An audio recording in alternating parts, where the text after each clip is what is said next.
Welcome to Revitalize and Replant with Mark Clifton and Mark Hallock, where we equip pastors to take their churches from declining to thriving by pointing them to a new future and a new hope. Join us weekly for encouragement and practical advice in your pastoring journey. Revitalize and Replant with Mark Clifton and Mark Hallock.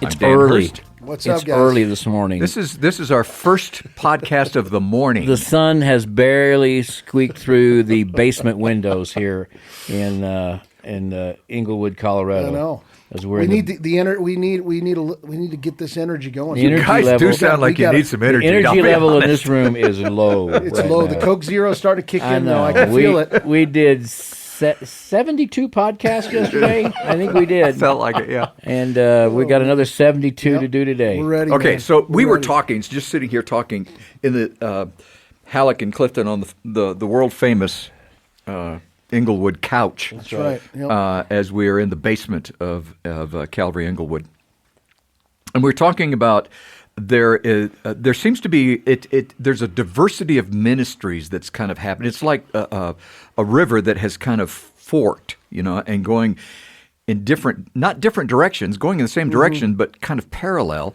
and that is there is a group and kind of a ministry strategy for planters, and then a ministry strategy, not so much a strategy, it's a strategy that has already been developed by pastors who've been pastoring for years, for example. Yeah, sometimes those two groups don't even talk to each other. Right. And you're right, they're going in the same direction. They're two channels, but they're parallel. But those two groups, among our own group of Southern Baptists, Yeah. a lot of times the planters have their networks, which is great, and they don't normally dip in. A lot of times they don't hang out with established pastors who have their networks.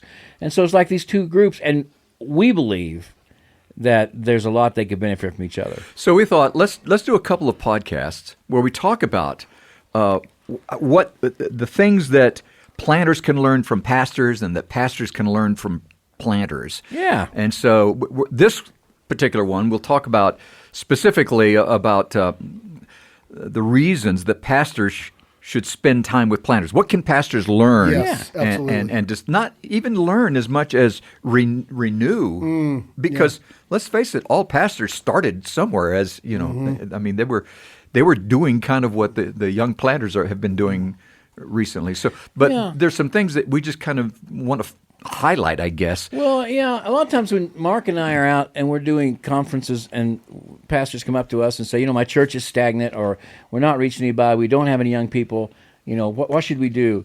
Invariably, one of the first things I tell them to do is, well, how many times do you hang out with church planters each month? And they look at me like, that's not the question I was asking. And I go, no, really, and I really want you to find out where the church planting network is in your region. Your state convention can tell you, or your association. There's always a network of church planters doing something.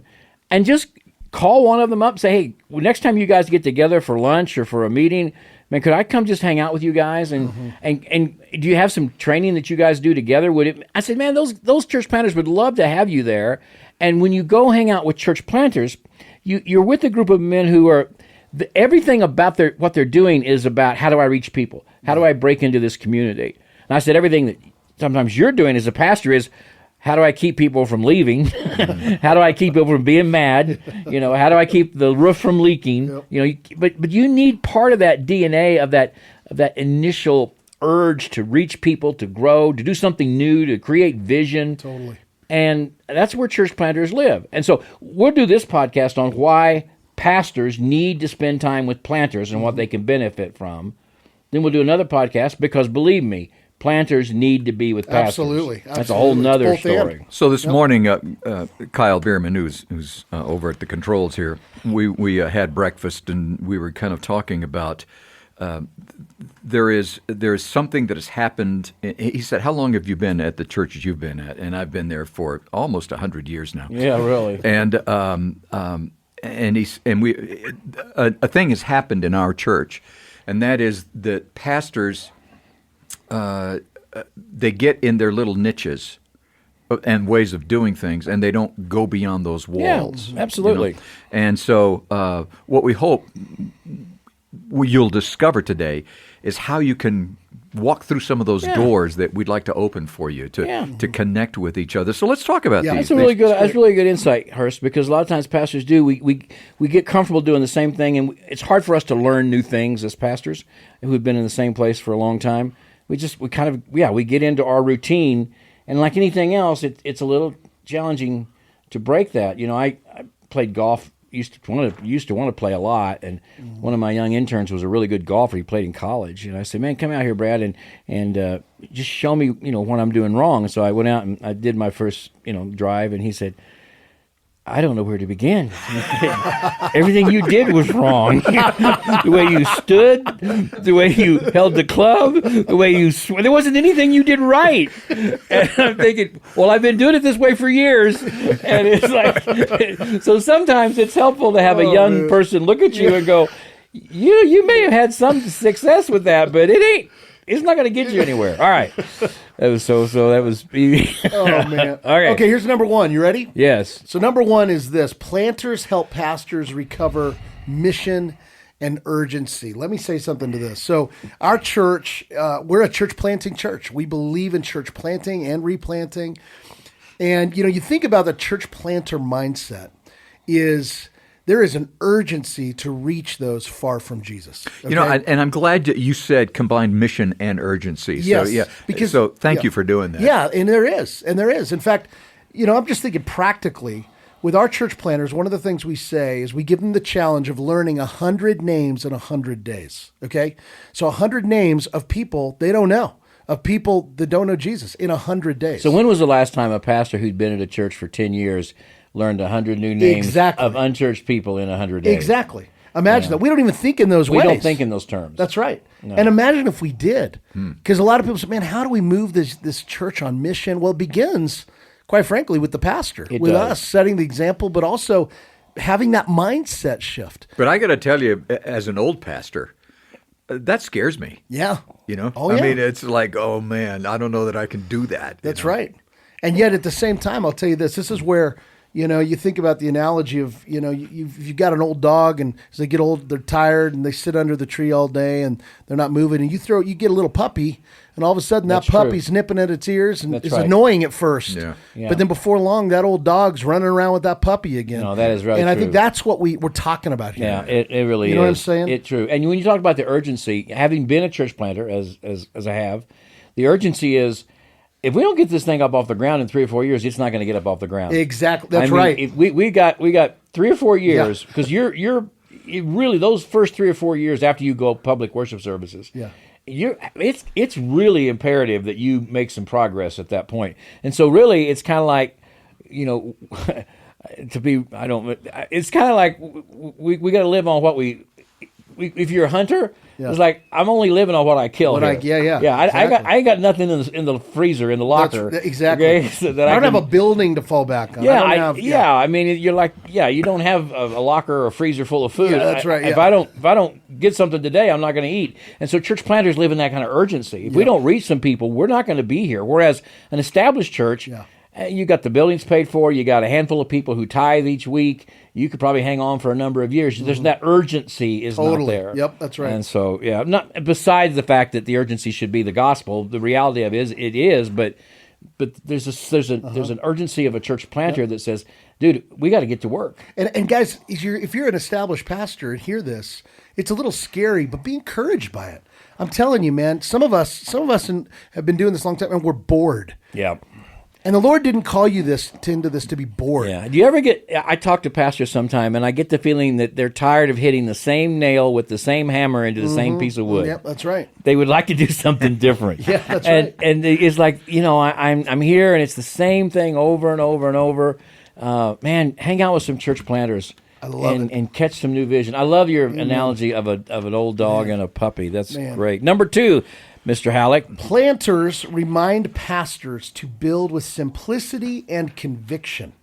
So in other words, planters usually have to prioritize essentials, right? Word, prayer, people, clear next steps. That can help pastors cut through all the clutter and to rebuild ministries around what actually forms disciples. That's what I love. There's a simplicity about we're starting this church. We're going to have a clear pipeline. We know what we're doing. There aren't a million programs most of which are dying and don't really serve a purpose anymore, that you're spending time and energy just trying to maintain. Yeah, if you hang out, years ago, Rayner and wrote a book with, Are you talking about Simple Church? Yeah. Eric Pastor, Geiger. yeah, Eric Mariners, Geiger. yeah. And it's called Simple Church. And if you don't have that, Pastor, that's one of the books that ought to be in your library, because basically they proved that those churches that have a clear pathway from prospect to conversion to discipleship are far more effective than those who don't have a clear pathway. Yeah. And it needs to be simple and well understood. How do we move? We used to always say, like, the front porch is where that'd be like where your people, you would meet visitors, you'd meet new. And then if they come into the living room, that's like they come to your worship service, all right? So how do we get them from the front porch, right, people in our community, into our living room, the worship service? Then we say, once they get in the living room, we want them going to the dining room. And that's where they're coming to something besides worship. What kind of things can we get them engaged in? And then we want them to come all the way in the kitchen, and that's where they're helping to do some of the work. And it's kind of simplistic like that. Yep. But the idea is, how do we move them from here to here to here simply? You're right. If you go to a normal church, perhaps that's been around for 50 or 175 years, there's all kinds of organizations, but no one really knows, why do I go to this one? Do I go to that one? It's not clear. Yeah. And indeed, you've been a church planter too. Very clear how you come from learning about our church, to coming to know Jesus, to being baptized, to how you can fit into our church, how you can fit into a small group. The pathway is pretty clear. And what I love about that, it's both simple and it's purposeful. Well, and go to way, and I know. I remember there was a guy in California. I can't remember his name. He had a pretty big church, but I don't remember. Was it Richard? No, I don't have I don't have a clue who he was. But I do remember one time he had a baseball diamond, and you start out, you go to first base. Seriously, first base was these things you did in this church, and then you wanted to go to second base, and this was things you did to move, and it was a very simple process of how you get to. I think there was a pastor, a church planter in Canada when I was there. I love this. When you became a member of the church, after you were converted and you became a member of the church, you got a hockey stick, and they put your name on it, and they'd hang the hockey stick on the wall, and it was like, how do we get to the first blue line?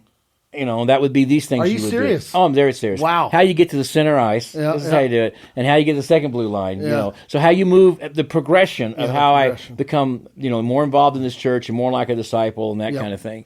And so, it reminded me, though, in school, we used to have spelling bees or spelling tests, and I'm dyslexic, but nobody knew that back then.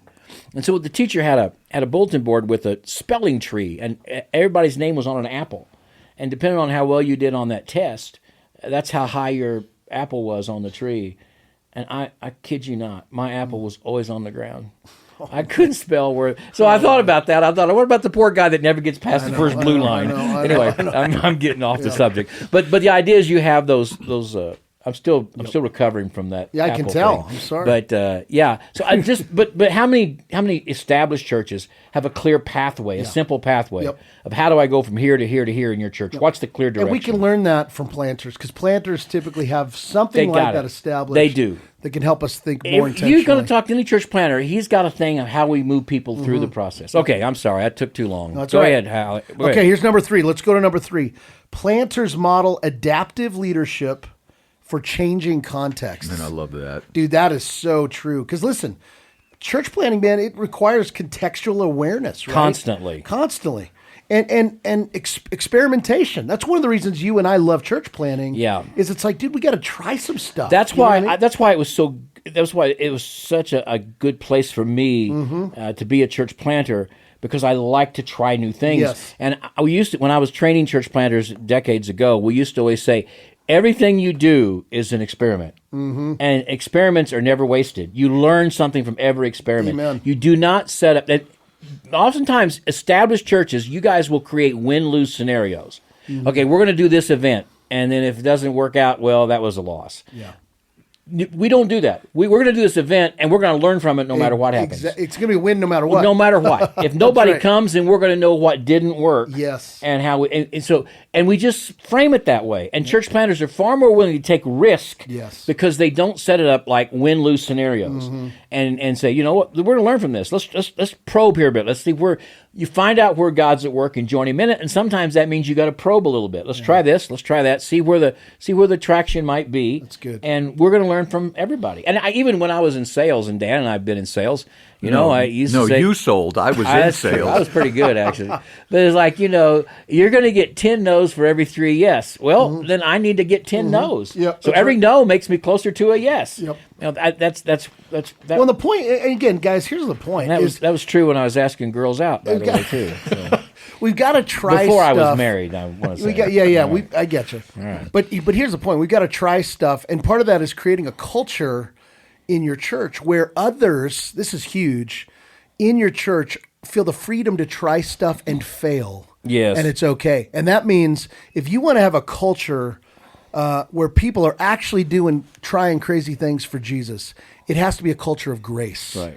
And that's huge. But the key word to all of this is adaptive. Yeah, adaptive. That's because right. Failure is not failure in and of itself. It's just a way of adapting to the scenario. And one of the ways I've always taught this is the story of Peter walking on the water. I mean, clearly he got a word from Jesus. The reason John and James didn't get out of the boat, they didn't get a word from Jesus. So he walked on the word, not the water. You can preach that, by the way. Come on, baby. That's right. He stood on the word, not the water. Love it. But like I haven't preached that before. But one of the greatest things about that is Peter failed, and he learned that in my failure he was embraced by Jesus. Mm-hmm. And in my failure, we were carried back to the boat. And in my failure, everybody worshipped. Yeah. I mean, when you fail, even if you're really attempting to do what Christ calls you to do, we're going to fail. Yeah. But He's going to pick us up. That's and right. so, again, dying churches or declining churches, you're so afraid of failure, you won't try anything. Right. New churches like, hey, let's try it. Let's just go for it. Let's go for Yeah. it. And, Jesus is going to rescue us. And don't be ridiculous about it. Sure. Like I said, James and John didn't jump out of the boat because Peter did. He got a word from the Lord. Yeah. So you got to get a word from the Lord. Well, that leads right into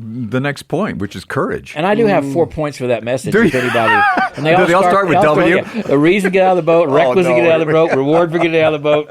I won't give you the fourth one. You got to wait till next week. All right. The king of the acronym. I'm telling you. Okay, number 4, though, is this. Planters strengthen pastoral courage in hardship and risk. And that's part, Clifton, what you're saying. That's such a key part, and I've seen this in so many pastors. The older we get, and I don't mean old age-wise, but maybe the word is hardened. Mm-hmm. And we've tried things, and we call it adapting. Yeah. And some of us call it failing. Yeah.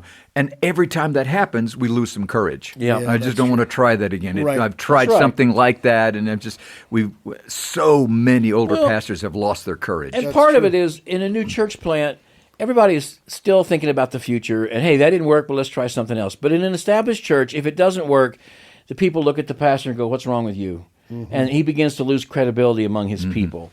And so I understand there's a difference there. Mm-hmm. The young planter, he's already got this team around, already believes in him, and is going to give him a lot more grace, maybe than the established church pastor. It's like Hurst for 20, 25 years was a stadium announcer at Royal Stadium, and most of those years Royals were not very good. And so it's like that was the common denominator. Not by the way. common denominator, but like a losing locker room is not a happy place. Right. And the more the team loses, the less confidence everybody has in the coach. Boy, that's true. And so when the church declines, it's not a happy place. And so there's a difference there, but it's important for the church pastor to hang out with church planters and get a feel, like that puppy you said. That's a great idea. Get a feel for what it's like to once again think beyond the now and what could happen and have a little more anticipation of the future. And part of that takes humility. Okay? It does. It takes humility. This whole conversation is rooted in humility, quite frankly, to say, I actually need some help, and I need to learn probably from some younger guys. Guys half my age or a That's third my right. age. And not just being willing to learn, I would say to be eager to learn. And it's a good thing to learn, man. The moment you stop learning, you're dead meat. Yeah. And so humility is at the root of this. This leads to number 5. This is our last one here. Mutual encouragement and partnership build the bigger kingdom picture. And we're going to move into this in the next episode, talk about how they can help each other. But, even, look, when the church in Jerusalem was undergoing intense persecution, none of us can even begin to imagine when Stephen was killed, how that must have affected the church. And then other believers start being persecuted. And then a lot of people just flee, right? They get away. So here's this church in Jerusalem, the mother church, right? The mother church, James, the half-brother of Jesus, is the leader. He's a pillar of the church. And some of their best leaders have been killed, and the other leaders have scrambled away. And the church is probably not near as big as it used to be. And then they hear, hey, something's going up in Antioch. And so they send the very best person they have, Barnabas, all the way to Antioch. And when he gets there, his heart is overjoyed with what he sees at Antioch. Let me tell you something. Listen carefully what I'm about to say. God will absolutely bless any church that can rejoice when good things happen across the street or down the street from them. And if you need to move from resentment of church planters to rejoicing with church planters. Say that again, man. You need to move from resentment of church planters to rejoicing of church planters, because you know what happened? There was a famine that came in Jerusalem. And those believers that remained in Jerusalem were going to die, and their parents were going to die, and their children were going to die. But they didn't die. You know why they didn't die? Because relief came in the hands of the very man they sent to Antioch. And that church that they rejoiced with saved them. I'm telling you, that is a biblical model. Good. That's and so you, good. pastor, rather than resent that new church for taking all your young men, you need to go down there and hang out with that young pastor and rejoice when God's doing something in a very different kind of place. Good word. And you'll be surprised how that will come back. I think one of the reasons so many of our churches are struggling and starving is they didn't invest in someplace else, like the church in Jerusalem invested in Antioch. Great point. Yeah. All right? That's a good Anyway, word. come with us next week. Hurst, we're going to do this again in a couple of days, and we're going to flip the coin and why planters need to be with pastors. That's going to be interesting. So please make it a point to join us again next time as we continue this conversation from a different perspective, a different side of the fence. Thank you for being with us today. Thanks to the North American Mission Board for making this possible. And thanks to Calvary Inglewood for hosting us and allowing us to be here and use the facilities and their studio. And this, we would come to your place if you guys, I'm serious. I can't say we definitely would, but if you got a nice studio or a good... No, it doesn't have to be a nice studio. What are you talking about? Okay, if you got a garage, You got a room, and you can provide a lot of Diet Coke or Coke Zero. That's the key. There's got to be a lot of Diet Coke. We would be willing to take it on the road. We would. So, yeah. We'll see you next time. Thanks for joining us today on Revitalize and Replant. This podcast is brought to you by the North American Mission Board, where we help dying or struggling churches regain health for the glory of God and the good of their communities. If you found this conversation helpful, don't forget to subscribe to the podcast on your favorite platform. To learn more about becoming a replanting pastor or to explore resources about revitalization for your own church, visit churchreplanters.com.